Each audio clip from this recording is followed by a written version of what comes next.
ऋषभ अपनी पत्नी समायरा के साथ शहर में रहता था और दोनों वहीं पर जॉब करते थे।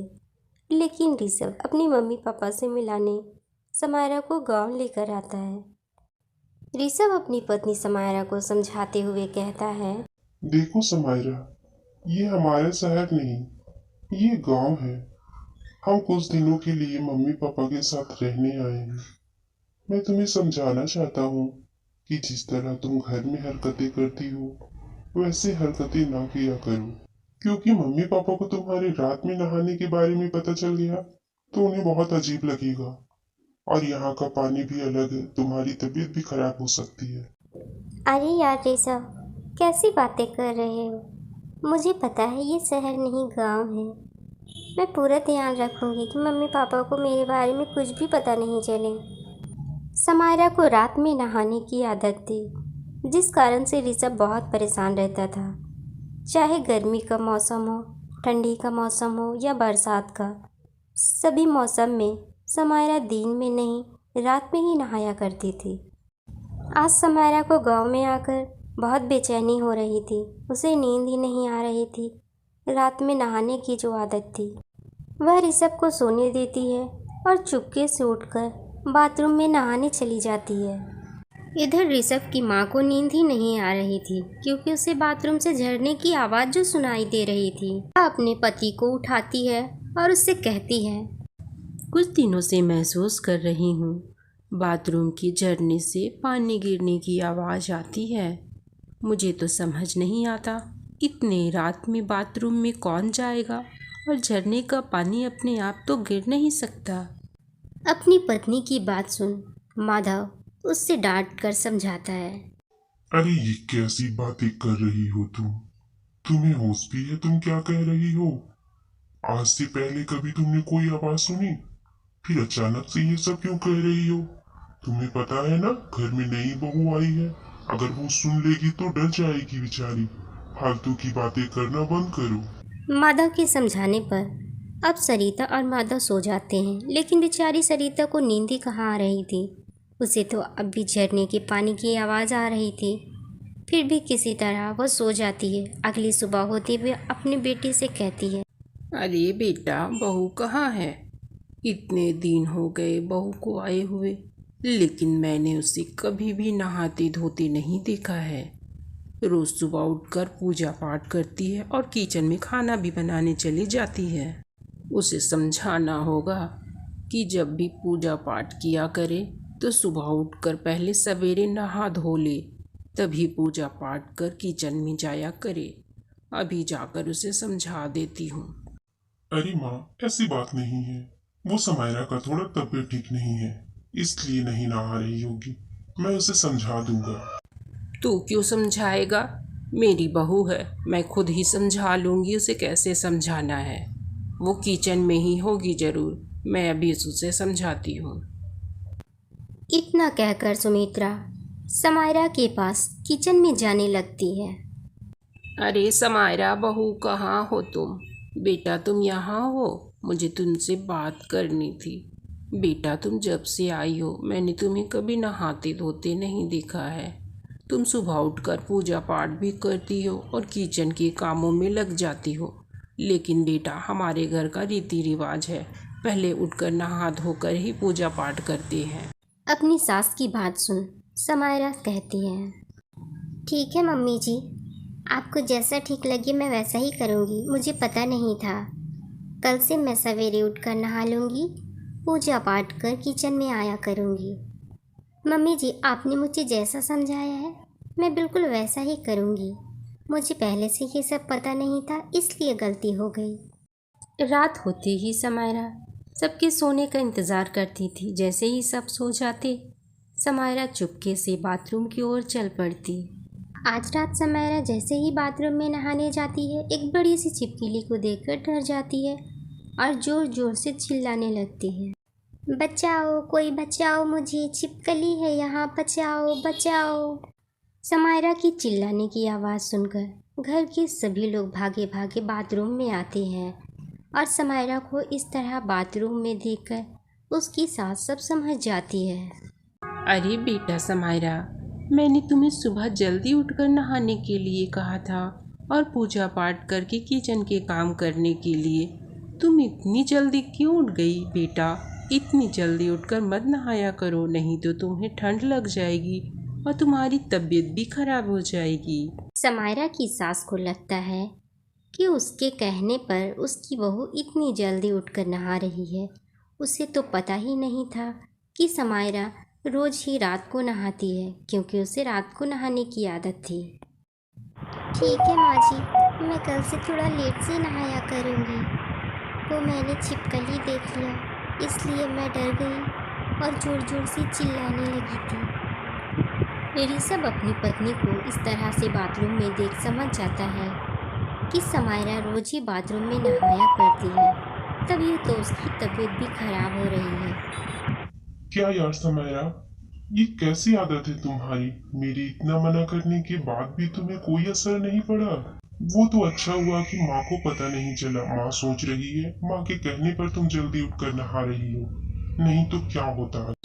अरे यार ऋषभ, तुम्हें तो पता ही है ना, मेरी ये आदत शादी से पहले की है। मुझे दिन में वक्त नहीं मिलता और दिन भर ऑफिस चली जाती थी, तो रात में ही नहाया करती थी।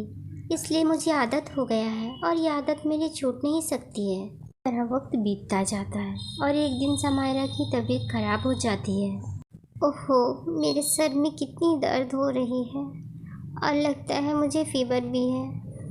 मैं आराम कर लेती हूँ, मुझे अच्छा लगेगा।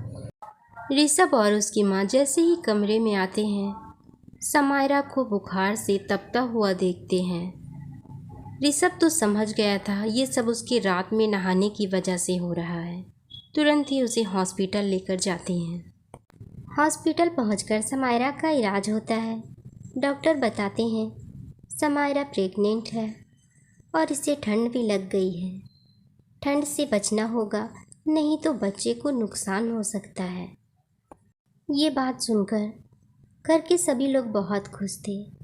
समायरा की सास उसे घर लेकर आती है। समायरा की सास उससे कोई भी काम नहीं करवाती।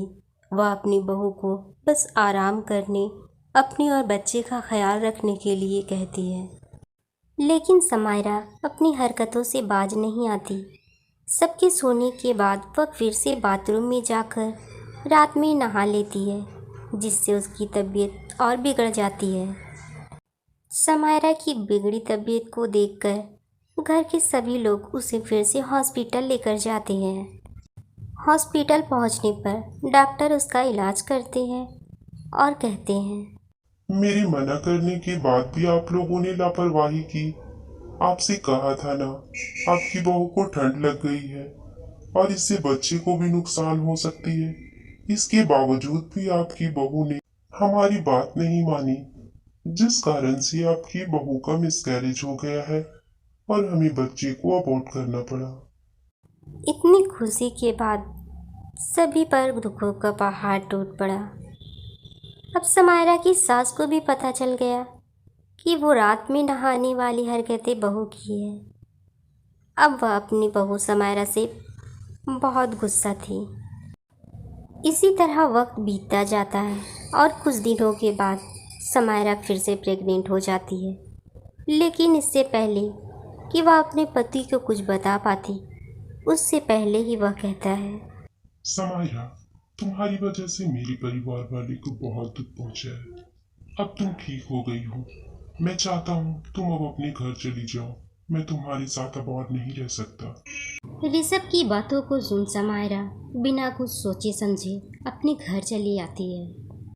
समायरा घर आकर सारी बातें अपनी माँ को बताती है। माँ को अपनी बेटी पर बहुत तरस आ रहा था। माँ को अपनी बेटी की बहुत चिंता भी हो रही थी। इसलिए माँ समायरा को समझाते हुए कहती है, बेटा समायरा, क्या तुम्हें अभी भी नहीं समझ में आ रहा है कि तुम कितनी बड़ी गलती कर रही हो? जब तुम्हारी शादी नहीं हुई थी तो मैं भी कितना परेशान रहती थी तुम्हारी इन हरकतों से। समझा समझा कर थक गई थी। सोचा शादी के बाद सब ठीक हो जाएगा, लेकिन बेटा तुम तो बिल्कुल भी नहीं बदली। बेटा, तूने जाने अनजाने अपने घर वालों को बहुत तकलीफ दी है। अब अपनी गलती का सुधार कर। तू क्या चाहती है? यहाँ रहकर अपनी आदत अपनी भाभी को भी दे देगी ताकि मैं और भी परेशान रहूं। समायरा की माँ के समझाने पर आज समायरा को अपनी गलती का एहसास हो गया था कि वो कितनी बड़ी गलती कर रही है। समायरा अब ऋषभ को फ़ोन लगाकर अपनी गलती की माफ़ी मांगती है, लेकिन ऋषभ उसे माफ़ नहीं करता और कहता है, समायरा, मैं अपनी माँ पिता को और दुख नहीं दे सकता तुम्हें यहाँ लाकर। तुम अब वहीं रहो, यही सही होगा हमारे लिए, क्योंकि माँ भी अब कभी नहीं मानेगी तुम्हें वापस घर लाने के लिए। इसलिए मुझे परेशान मत करो। ऋषभ, एक बार मेरी माँ से बात करवा दो। माँ सब समझ जाएंगी, मैं उन्हें समझाऊंगी। मुझे अपनी गलती का एहसास हो गया है। तभी ऋषभ अपनी माँ को फ़ोन देता है। हाँ बहू, बोल, क्या बात है? क्या कहना चाहती है तू? क्यों फ़ोन किया है अब हमें? माँ, मैं जानती हूँ मैंने आप लोगों को बहुत दुख पहुँचाया है। आप लोगों ने मुझे कितना समझाया, लेकिन मैंने आप लोगों की एक नहीं सुनी। मुझे अब अपनी गलती का एहसास हो गया है। मैंने आप लोगों से जो खुशियाँ छीनी है, मैं वो खुशियाँ आप लोगों को वापस देना चाहती हूँ। मैं प्रेग्नेंट हूँ माँ। अब मैं ये गलती कभी नहीं करूँगी। मुझे वापस से घर बुला लीजिए माँ। मुझे अब अपनी गलती का एहसास हो गया है। समायरा से उसकी प्रेगनेंसी की बात सुन समायरा की सास बहुत खुश हो जाती है और वह देखती है कि समायरा को अपनी गलती का एहसास भी हो गया है। इसलिए वह अपने बेटे ऋषभ से कहती है, बेटा ऋषभ, तू जल्दी से जा बहू के मायके और मेरी बहू को जल्दी से घर लेकर आ। बहू माँ बनने वाली है बेटा, और अब उसे अपनी गलती का एहसास हो गया है और मैं जानती हूँ, मेरा दिल कह रहा है अब वो गलती कभी नहीं करेगी। ऋषभ तुरंत ही अपनी पत्नी समायरा को घर लेकर आता है। अब समायरा को अपनी गलती का एहसास हो गया था। अब सभी लोग हंसी खुशी से रहने लगते हैं।